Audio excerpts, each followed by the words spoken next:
All right, so by the end of this video, you'll know how to quickly analyze a deal from start to finish. I'm also going to share some quick tips and tricks that will help speed up your learning curve.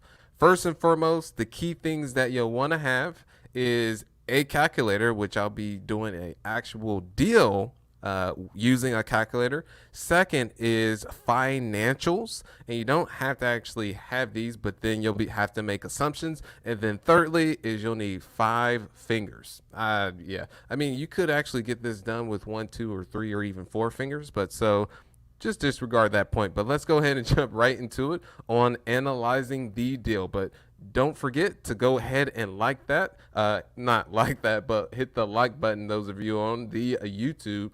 And then also subscribe. Come on now. Hit that subscribe button. All right, let's jump right into it. Great to see you, Eric. And so here we go. So this will be the deal that we're analyzing today. This is a 4-unit that is in Indianapolis, Indiana. And you can see it is a older built property. Likely it's the 1970s construction. Let's go ahead and see if we can pull up some more details on this particular property to see when it was built. Okay, and there we go. And all right, so we don't have to go into those particular details on when it was built. Let's go ahead and just jump into the calculator side of things and actually break the deal down. And as mentioned, there are a variety of different ways where you can analyze deals, and this can get very complicated, but I'll give it to you short and sweet and very simple, no pun intended, or actually all pun intended, however you want to take it. Is not literally, but literally.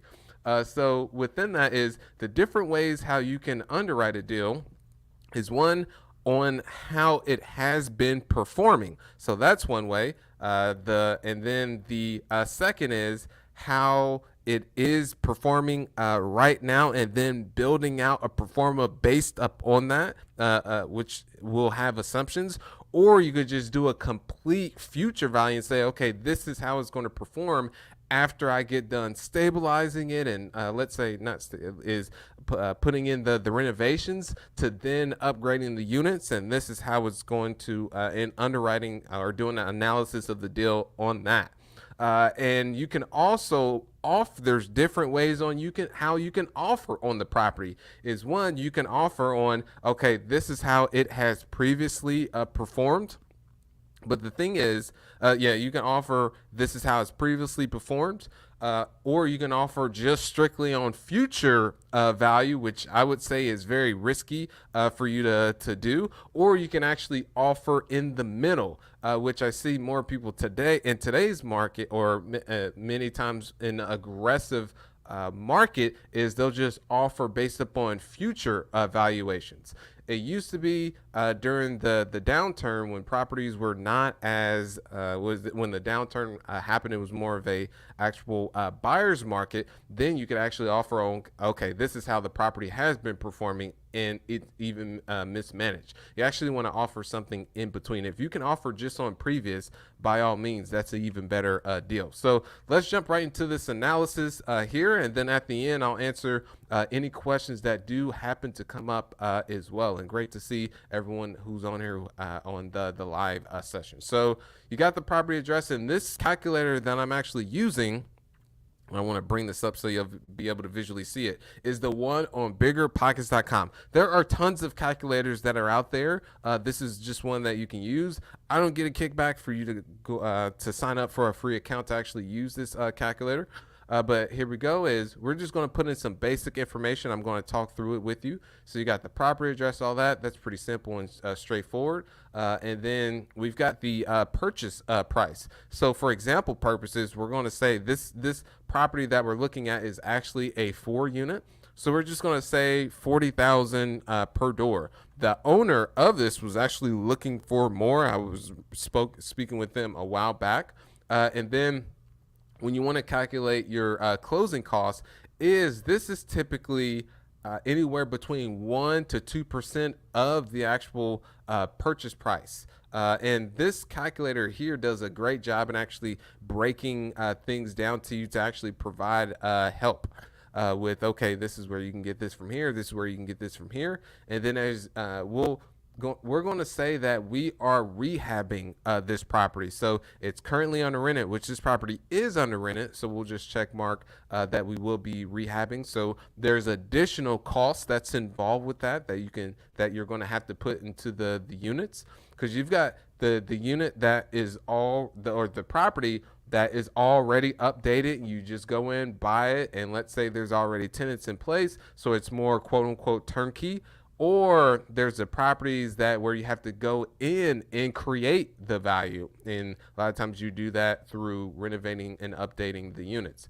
And then we've got here the after repair value, which one you can get from an agent, or you can do that yourself by using some rules of thumb that I'll share with you later. And this will be based up on more on the commercial side. Is you'll need the NOI, which is the net operating income, and then second is you'll need the cap rate, and then you can essentially back into your now your after repair value. And then here are the repair costs. For example purposes, I put a total of about $4,000 per unit. But this is one thing you'll actually want to get from your contractor. This is key because yes, there's books out there that actually teach you about estimating rehab costs. One is actually by J. Scott, and I believe that's the actual title of the book. So you can go out there and learn it all yourself. By all means, go ahead and knock yourself out when it comes to that. But that's a learning curve. Or you can just have someone such as a contractor that already has that knowledge through all their years of experience, and just have them walk through the property, and they'll give you, okay, this is what I estimate the renovations to be. And then next steps, you got your loan details. If you are getting a loan on this property, for this example, we'll say that we're putting 20% down, and then the remaining will be financed through a bank. We're going to say the interest rate is, let's say, 6%, and the loan term is 25%. It's likely that this interest rate will be a little bit higher, but that just varies. And you'll be able to get this from your either broker that you're using or your lender. And then the same thing with the loan term is it can really vary upon the lender that you do go with. And we're going to say that the gross monthly income is $2,500. So all the units are producing about $600 per month. So this is the monthly gross income. And then you also want to put in income growth, which is typically, and this varies upon market, but we'll say here it's 2%. Property taxes, this does vary upon market. So you'll definitely want to figure out what that is, and you can get that from your county. In Indianapolis, it's 2% of the assessed value of the property, which is usually tied to the purchase price. And this is very key. And I see a common mistake that people make on this. Please don't make this mistake, you guys, because this is a common one, is when doing analyzing a deal, they'll use the current property taxes. No, you can use that if you're buying the property at that or close to that or even lower than that. But if you're buying let's say the property is being assessed at $1 million and you buy it for $4 million, it's going to get reassessed to that higher price. Insurance, you can get directly from your insurance provider. And then this is also key. One mistake people make from the jump, you guys, is they don't even use a calculator. Ask me how I know. I've spoken with many investors who have made this mistake. I made the mistake. I'm not even going to cap, as they would say. Is when you got to use a calculator. That's what it comes down to. And when on my very first day, I was just using simple rules of thumb. That's not the way to go. So you've got your repairs and maintenance. You want to have an allocation for that. Vacancy, you want to have an allocation for that. And we're running the numbers as if this is a rental. That's one thing. You've got your fix and flips, and then you got your buy and holds. So you want to have your vacancy. Your property is in an ideal world. Yes, you want to have it 100% occupied. but does that actually translate to reality? You want to protect your downside. That's what it comes down to. And you've got your management fee and then also your ongoing CapEx allocation, which is similar to repairs and maintenance, but I'm not going to get too much in capital expenditures. We've got here CapEx, short for capital expenditures, are the large, less than frequent improvements done to a property, such as roofs, parking lots, siding, or appliances. So you want to have your allocation for that as well. And it tends to be higher on your older properties. So that's also what you want to consider is you want to have higher CapEx allocation for an older property because more things are just going to come up. And then is the electricity, gas, water, and sewer, and then you got garbage and all this. So you just have to, this is why it's good to have the expenses from the actual owner so you can be able to plug these in and be able to use that. But for example purposes, we're just going to say that the tenant is taking care of the electricity, the gas, the owner is taking care of the water and sewer, and then also the garbage. My monitor keeps doing that. All right. And now you hit the update analysis. I've already gone through this. So we're looking at it, breaking it down. The monthly cash flow is 304, which in essence is this. Some people may say, okay, I want to be at, let's say on a per door, they may think this is good, but what you want to actually look at, man, my monitor is just not, okay, is what you want to look at is what your actual return on your money is going to be. And it says on this is the COC, which is your actual cash invested. And in this particular deal, what do we have? Our total cash is 51,000. So in essence, on this 51,000 that we're going to have invested to the property, this is going to be the ROI from the actual cash flow. So you have to ask yourself: is it worth the risk? I said risk a little weird. Is it worth the risk to take on for this cash on cash return? It may be yes for you. Others, it may be no, not taking on the risk. And so we're just going to further go through this. Is you got the rental income that's in total. Here you got the expenses here, which are roughly about 22,000. Here are all the loan terms, and then you can see the actual breakdown. This is key that's here, so you can see visually see everything. And this goes back to the example that was example of an investor that I actually do work with. Is they bought a property, they didn't run the numbers, and it actually turns out that they were losing money on the property because they didn't run any numbers. And in essence, is that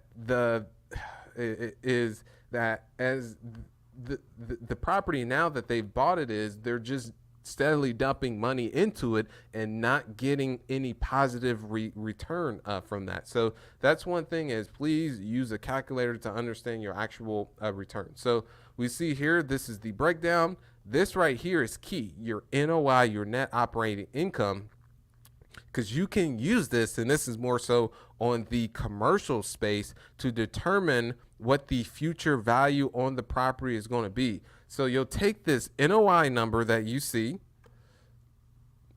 right there, and let's go ahead and zoom in to that bad boy, or bad girl if you want to be politically correct.